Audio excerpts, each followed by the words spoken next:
On this show, we'll be highlighting selected titles. Then at the end, we'll read our separate lists of the year's best. I'm Roger Ebert. And I'm Richard Roeper. My countdown begins with the funniest movie of the year, Shallow Hal. Jack Black plays an incredibly superficial slug who is put under a spell. Suddenly, everyone's looks reflect their personalities. To the world, Gwyneth Paltrow is a plus-size wallflower, but in Hal's eyes, she's a stunner. What do you weigh, 110, 115 pounds? Which one of my butt cheeks are you talking about? Okay. Cuckoo, cuckoo. Trust me, whatever you're doing, it's working. It is working. Oh, go on. Like everything the Farrelly brothers do, Shallow Hal is offensive and tasteless and shocking and hilarious. Who else would dare set scenes in a children's burn unit in a comedy or use disabled actors who crack jokes at their own expense? Now, by putting Shallow Hal on my list, I'm not saying it's better than more substantial fare such as Monsters Ball or Lantana, but I'm saying this was the best film of a genre, so I'm giving it a spot on my top 10 list. Who else would do things like that? Tom Green. But apart from your... I guess it's all in the execution. Yes, apart from your rhetorical question, I liked it too. You know, the politically correct people felt that it didn't have the right attitude toward persons of size, and I felt its heart was in the right place, and I knew exactly what it was trying to say. It was very funny, but also very sweet. Okay, the number 8 film on my list breaks with tradition in the sense that this movie never played in movie theaters. It was made for HBO. It's a movie both intelligent and heartbreaking, the drama Wit, starring Emma Thompson as a woman dying of cancer. She's a professor of English literature who filters her own suffering through the disciplines of the poetry that she loves. Yes, it is mildly uncomfortable to have an electrocardiogram, but the agony of a colonoscopy sweeps it from memory. Yes, it was embarrassing to have to wear a nightgown all day long. 2 nightgowns. But that seemed like a positive privilege compared to watching myself go bald. The movie is merciless in showing how hospital routine robs her of her dignity, and it's awesome in the way she struggles with every ounce of her humanity to keep her self-respect. Wit was based on the Pulitzer Prize-winning play by Margaret Edson. It was directed by Mike Nichols, who wrote the screenplay with Thompson. And if Wit had played in theaters, there was not the shred of doubt in my mind that Thompson would certainly get an Oscar nomination for her best work on film. That's absolutely true. You know, we've talked about a lot of really strong films that have played on HBO and Showtime this year, Dinner with Friends and Things Behind the Sun. These are quality theatrical level films with big stars that just happen to find homes on premium cable, and thank goodness that premium cable exists so that we get to see these films. I wish Wit had just opened in New York and LA to qualify, because it really is the great film this year that got away from the Oscars. Maybe they should start doing that with some of these films just so they are eligible. They should, Okay, number 8 for me is Happy Accidents, a weirdly effective hybrid of 2 genres that rarely meet, romantic comedy and science fiction. Marissa Tomei shines as Ruby Weaver, a much disappointed single gal who still believes in love. She falls for the frighteningly smart and romantic Sam Deed, played by Vincent D'Onofrio, but there's one small hitch. He appears to be insane. I was born on May 8th, 2439, in Dubuque, Iowa, on the Atlantic coast. What? That's right, the Atlantic coast. It moved in a little bit after the ice caps melted in 2330. Sam's wild tales of his life in the year 2470 would be enough to send most women to court to get a restraining order. But Ruby's heart tells her she should believe in this guy, whether he's psychologically damaged or really from the future. Somehow, writer, director, editor Brad Anderson makes all of the pieces of this odd puzzle fit. It's not on my top 10 list, but I liked it too, and I like that chemistry between D'Onofrio and Tomei. And you know, I'm thinking this movie's about a guy from the future who falls in love with a girl from now. And we also have a movie coming out called Kate and Leopold about a guy from the past who falls in love with a girl who lives now. And so, obviously, next year there's going to be a movie about a guy from the future and a guy from the past who meet at the present moment and fight for Julia Roberts. What do you think? You're exactly right, because it's Marissa Tomei and Meg Ryan, and only in the movies would women like this have to go backward or forward in time to find a decent guy. That was a fun movie. Coming up next, more of the best films of the year. Continuing our survey of the best films of 2001, the number 6 film on my list is Waking Life, a significant breakthrough in animation that also happens to be enormously entertaining and thought-provoking. Richard Linklater's hero embarks on a dream journey through Austin, Texas, that takes him from one guru or deep thinker to another, some of them self-appointed, all of them pontificating on the meaning of life. I'm afraid we're losing the real virtues of living life passionately, the sense of taking responsibility for who you are, the ability to make something of yourself, and feeling good about life. Most feature-length animated films are very expensive. Waking Life wasn't because of a software breakthrough that allowed Linklater's team to animate it on ordinary desktop Macintoshes. What it means is that the theatrical animation market has now been opened up for independent filmmakers. This was the year's most important technical milestone. It may not have cost a lot of money, but it looks rich and lush. Yes. And I mean, if you told me that it was one of the most expensive animated films ever made, I'd believe that. But more to the point, it's entertaining. Yes. The writing is good, and the acting, which really becomes almost voiceover work because these people have been painted over, is really strong. So I didn't quite have this on my top 10 list, but it was really close to making it. Well, you know, I loved it too as a movie, and that's important to the people who are going to go see it because they don't really care about the technical breakthrough, but I think it will mean more range in animated films in the years to come. And I hope it finds a bigger audience. I'm sure it'll get nominated in the new animated category for the Academy Award, and I hope people check this out on DVD and video.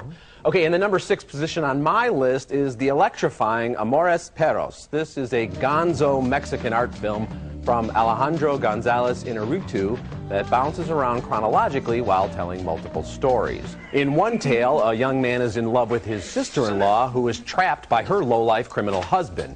He also trains his dog to fight on the underground circuit. ¿Viste del desmadre que armó tu perro? Sí, ya me enteré. ¿Y cómo la ves? Bien, ¿no? Chido. ¿Chido? Yo la veo bien pinche mal, cabrón. Then there's a popular model whose life is shattered when she's crippled in an automobile accident. And finally, there's the former political activist now skulking in the shadows of life while tending to his beloved pack of dogs.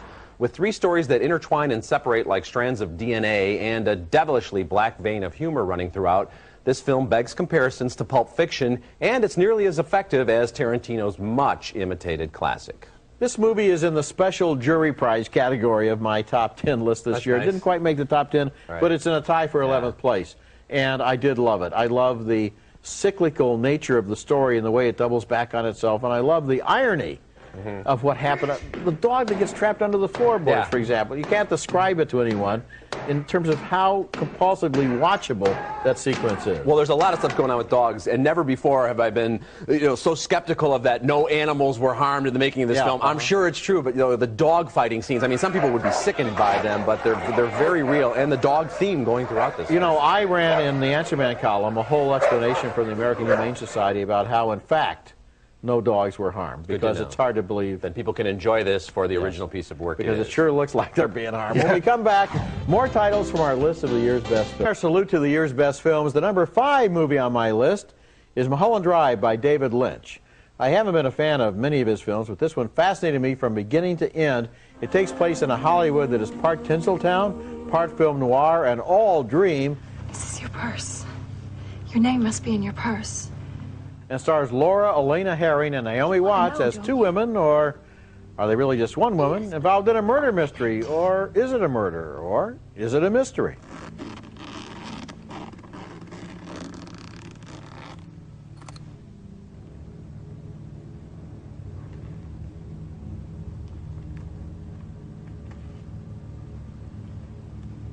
Even if you can't figure out a single thing, the film is compulsively watchable with its images of eroticism, mystery, Nancy Drew-style adventure, bizarre auditions, and creepy theatrical performances. I kill you. Are those 2 heroines real or a figment of the imagination of a third person? Are they aspects of the same personality?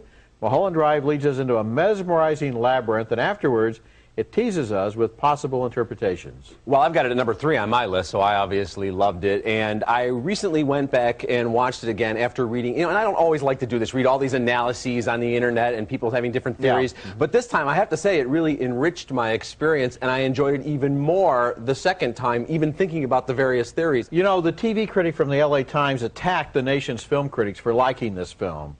And said it made no sense at all. It was just a TV pilot that was cobbled together, and we all fell for it, and the emperor has no clothes. Actually, I'm telling you, I have given thumbs down to one David Lynch movie after another, and as I watched this film, I was completely fascinated by it and drawn into it and entertained by it and absorbed by it from beginning to end. I don't care what its source was, whether it was made for TV, or whether it was made for David Lynch's home movies, it works. Okay, my second favorite film of 2001 is Vanilla Sky. This was Cameron Crowe's beautifully orchestrated cover version of Alejandro Amenabar's Open Your Eyes. On one level, this is kind of a deceptively sunny variation on The Matrix, with Tom Cruise perfectly cast as a rich, handsome, cocky guy who has the world cupped in his hands. But whose world is it exactly? Does it even exist outside his mind?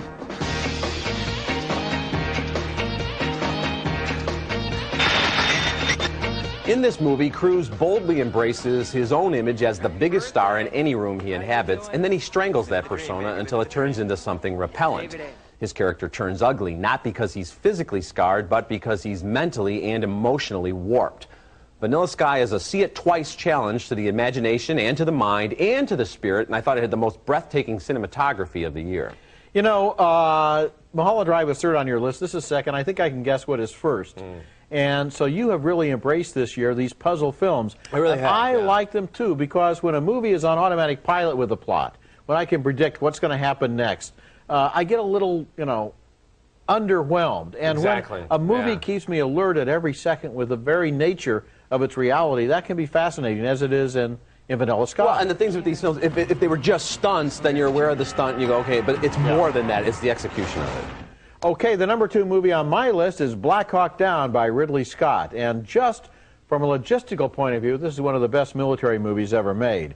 Scott analyzes what went wrong and why in a disastrous U.S. raid in Somalia in 1993 when 18 U.S. troops were killed and support just couldn't get to them. William Fichtner and Ewan McGregor are among the soldiers who were in the wrong place at the wrong time in the wrong way. You all right? You okay? Yeah. I can hear bells ringing. Come on! Come on! Black Hawk Down is about an operation that was confusing even while it was underway, and the brilliance of Ridley Scott's direction is that he makes that confusion clear to us. As we face possible ground combat not far from Somalia, this film is infinitely more timely and useful than an inane shootout like Behind Enemy Lines. Well, Ridley Scott is an action genius. There's no disputing that. I mean, sometimes I don't want to know how things are done, but I can't wait for this thing someday to come out on DVD and see the inevitable making of feature. I can't even fathom how he was able to put together these amazing, amazing battle sequences. And it all takes place within an area of several square blocks in Mogadishu, and which could easily have turned, in the hands of another director, into just a baffling maze. You know, people are just shooting at each other from out of corners or shadows, and you really understand it, and you see heartbreakingly how it goes wrong. Amazing stuff. Okay, coming up next, our picks for the best movie of the year. For me, it was a clear choice. Memento, Christopher Nolan's ingeniously inverted puzzle about a man with short-term memory loss who's searching for his wife's killer. Nolan stacked one scene atop the other in reverse order, so it opens with Guy Pearce's character of Leonard shooting the man he thinks is the killer, and then the movie unfolds from there like an origami video on rewind. I don't remember. I have no short-term memory. It's not amnesia. You're the memory guy. How do you know about me? My boyfriend told me about you. Oh, yeah? Who's your boyfriend? Jimmy Grants. Do you know him? No. Well, he knows you. He told me about you. Said you were staying at the discount. In fact, a cop came by earlier and was looking for you. The net effect is that we identify with Leonard because it feels in a way as if we too are unable to make new memories. Each scene only makes sense when we see the scene that follows it, which is actually the scene that precedes it chronologically. I've seen Memento 3 times, and it not only holds up, it resonates even more powerfully with each viewing.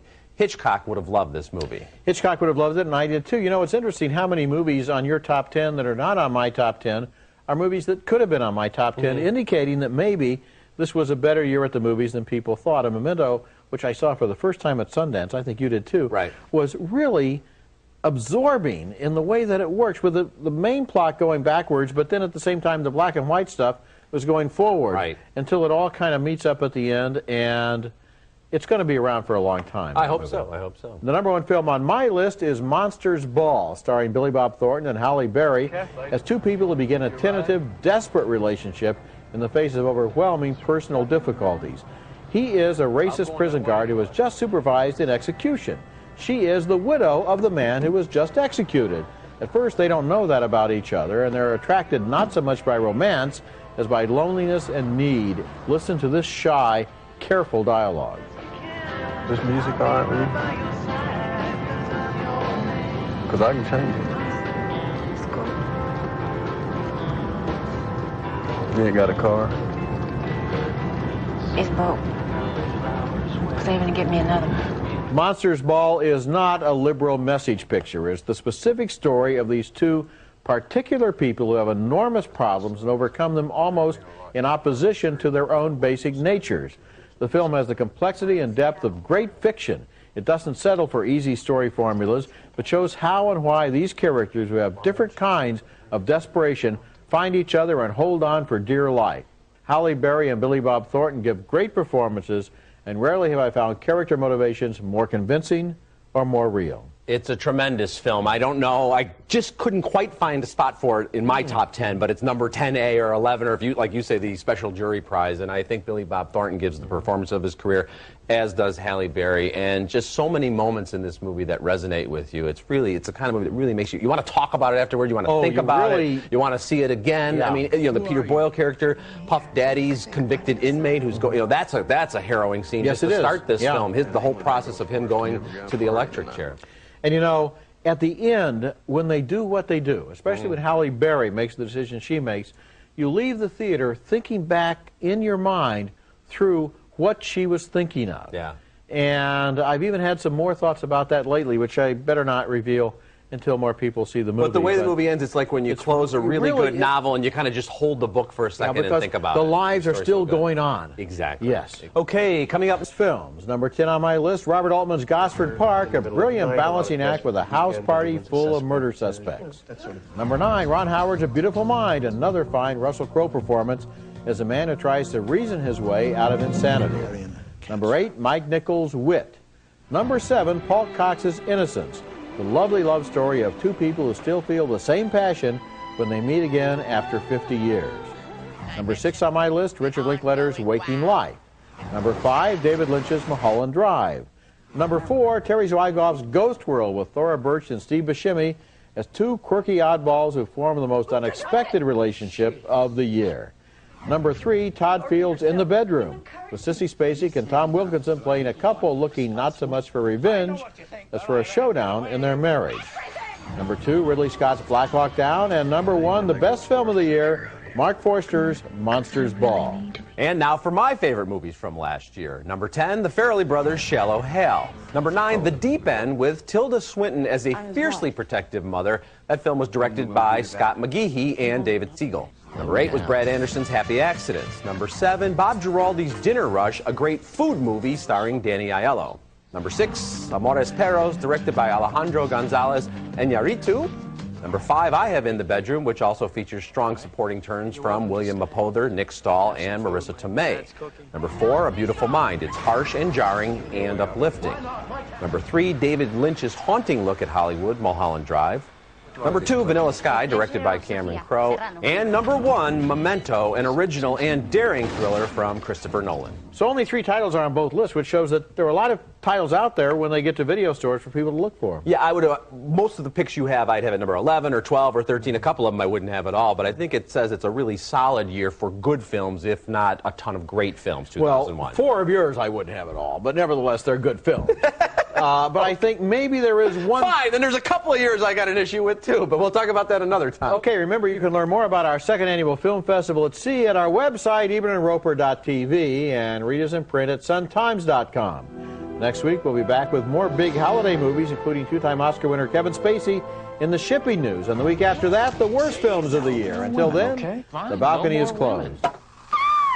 You know, I'm probably going to be the only guy or woman who's got Shallow Hal in my top 10, but critics are always complaining that comedies don't get recognized, but they don't recognize them. I liked Shallow Hal, and I liked Jack Black in Shallow Hal, and I liked Gwyneth Paltrow, so I'm not going to complain.